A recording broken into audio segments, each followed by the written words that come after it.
Gas leaks can be devastating. Not only will they burn with great intensity, but they may explode. If you smell gas, you turn off your gas. If you don't smell gas, you don't turn it off. Just let it go. How are you going to turn your gas meter off? Have all of you got a wrench hanging there? Here's a wrench that you can put on your gas meter to turn the gas off. $5.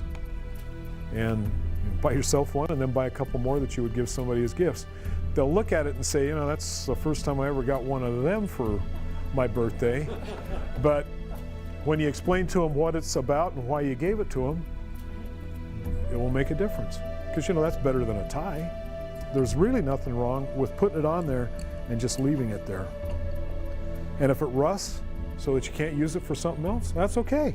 Because you don't want to use it for something else. You want to just do this. Now, I'll turn this so you can see. That's off.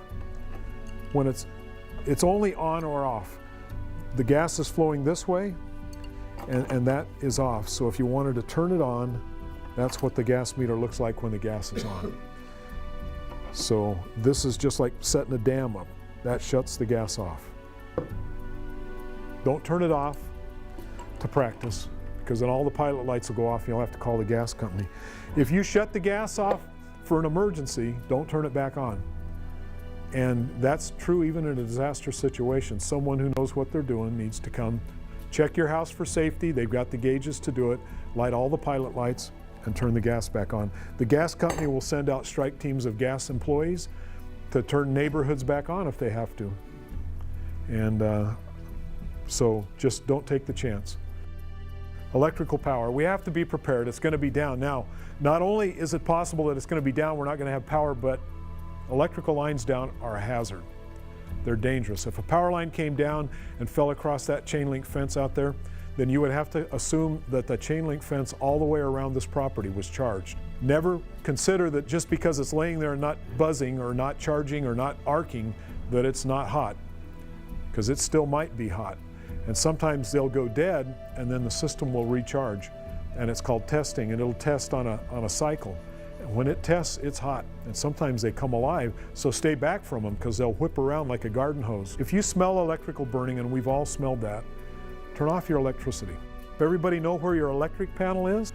When you want to turn your power off, you start by turning one switch off at a time with the small ones first. So you're going to turn them off like this, one at a time. Some of them will be joined together for a higher amperage, and so you might have to turn two of them off all at the same time, and then you turn the main off. You don't ever turn the main off first. It could cause a power surge. If you're ready to turn them back on, you do it just the opposite. You turn the main back on, and then you turn these on one at a time. So it's the little ones first, one at a time, and then the main. Don't do that. Not only a fire hazard, but a chance for being electrocuted. So if you have any cords that when you move them, they crinkle, or if you can see any copper or any metal through them, it's time to replace them. And don't overload your circuits like that. Get a surge protector. They're not that expensive, gives you a couple more plugs, but it has a built-in breaker so that if the system gets overloaded, it breaks and the wires don't overheat and burn.